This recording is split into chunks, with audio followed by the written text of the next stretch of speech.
Clara. And I'm Lorena. We're sixth grade. We're so talented. And this is our recipe. Look at chicken pie. For the filling, put oil in the pan. Chopped onion. Mix it up.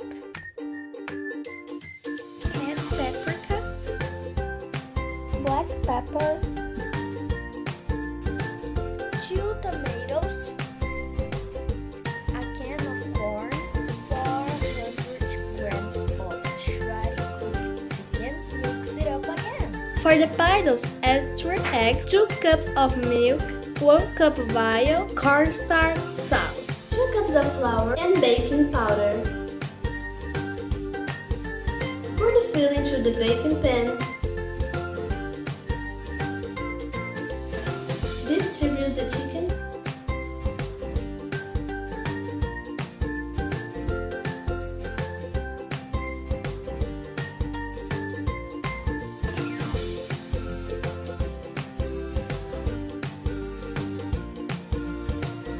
Then bake it for 40 minutes.